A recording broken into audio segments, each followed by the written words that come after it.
Well, today I wanted to make a very quick video on apple tree grafting.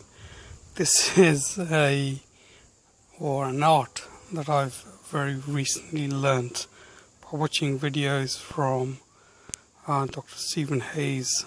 He's got a YouTube channel. If you're interested in the details, then I suggest and recommend that you view his channel for the details of grafting. But for the purpose of this video, I just want to highlight, what exactly does grafting involve. So if you take a look at this particular apple tree, you can see that there is some electrician's insulation tape that's holding another piece of wood at the end of another piece of wood. So anything to the left of this is basically a piece of wood that is called a sign wood that was sent to me by Dr. Stephen Hayes, and I sort of cut a notch. There's various ways that you can graft things, but the particular grafting technique I used was basically called a cleft graft, which essentially means you cut a notch into the existing piece of wood that's attached to the tree, and you cut a V-shaped piece into the piece that you want to graft, and then basically join those two together, and then basically seal it with insulation tape. The most important thing when you're doing something like this is that it has to be done at a particular time within the growing season. So even though I received the wood in end of January or early February, I did not attach it to the tree until it was like early April. You have to get the timing right. Whilst you do have the sign wood, you can actually store it. You can put it into a plastic bag and put it into your fridge, and that'll keep that wood going. But you need to make sure you get the timing right. If you don't, then there is less likelihood of the graft actually taking. So if we come back to this particular graft here, you can see it's a very short piece of sign wood. It should actually be longer, and the two buds that I can see that are coming out, they are not actually ones that grow into other wood. They look like fruit spurs, but I'm hoping that come the next growing season, these fruit spurs will also bud and lead to an additional piece of growth, and that's gonna form the branches of the future plant. So that's one.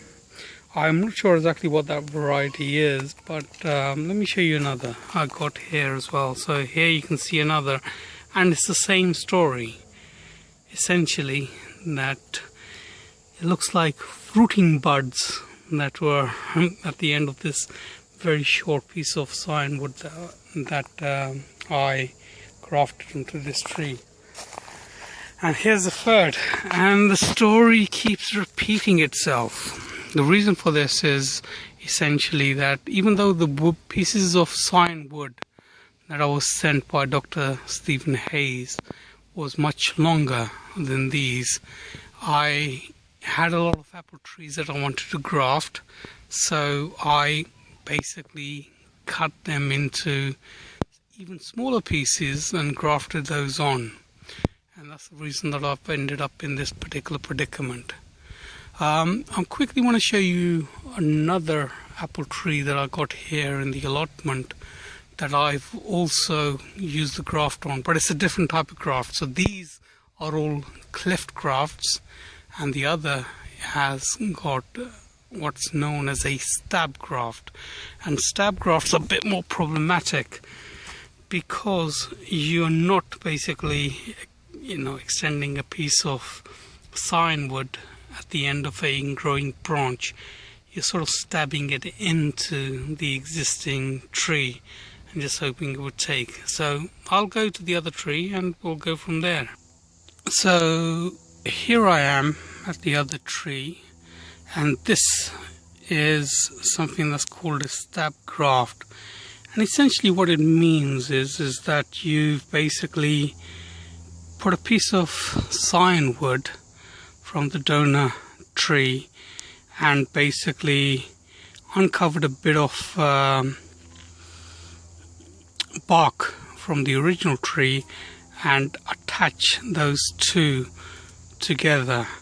Now, the reason that this is basically less successful essentially boils down to what the tree is thinking about when it's trying to grow.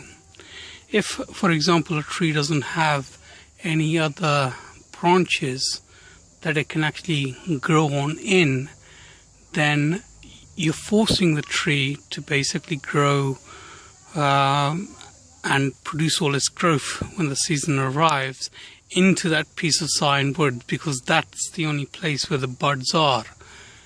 But if, on the other hand, the tree has, other options available, for example, buds from existing branches of that tree, then that's where it's going to focus its energy. So that's the reason why stab grafts are generally unsuccessful. But on this particular apple tree, this is only a 2-year-old sapling that I bought at the beginning of the season. You can see that I've put in 2 of these stab grafts, and both seem to have taken. So with apple trees that you get here in the UK, they're typically grafted already. So as you can see, if you look at this particular plant, you've got the rootstock, and that's the piece of wood that you see at the bottom of the image, and then you got the stock that's been grafted on top of that, that's basically growing out from there. So here what I tried was basically I had 2 grafts on this particular apple tree. I put a graft directly onto the rootstock, and you can see that there. And this particular graft, as you can see, has taken, but it's one, again, where I've been stingy and put in I shortened the sign wood, and it looks like it's just a fruit spur and not a bud that leads out to an actual branch of the tree. A fruit bud is just basically a bud that results in the pieces the fruit attaches itself to, and a growth wood is something like this. So if you take a look at this is obviously a longer piece of sign wood, and here you can tell that I actually got a growth bud on. So you can see it's just basically coming out of there. So this is the second plant in the allotment, or tree should I say, in the allotment that I've attached grafts to, and this has got a 50-50 chance. So it's got a proper piece of sign wood that has a bud that results in a branch, and down here I just have a very short stingy piece of sign wood that's resulting in what looks like just to be a fruit bud. Overall, this is just basically one plant or one apple tree amongst about 4 or 5 that are planted. I've got a couple at home in my garden, and there was about 4 that are planted in the allotment, and this is the only one that actually has any fruits on it. So here's one apple, and there are a few more just further up here. Now this is a Brabant apple tree. What it's going to look like next year I know not, but I'm hopeful that next year I'm going to end up with more fruits than I've ended up with this particular year. So that was just a a very quick short video on grafting onto apple trees, and if you're interested in the subject, then I highly recommend looking at Dr. Stephen Hayes' videos on all forms of orchard apple tree growing and grafting and what it takes to nurture those plants. So do take a look at his videos if you're interested in this sort of thing. Else this is just going to be a record of my first attempt and my first year in grafting. So I bid you farewell. Thank you for watching if you're still there, and look forward to speaking to you again in the next video. Thank you. Bye bye.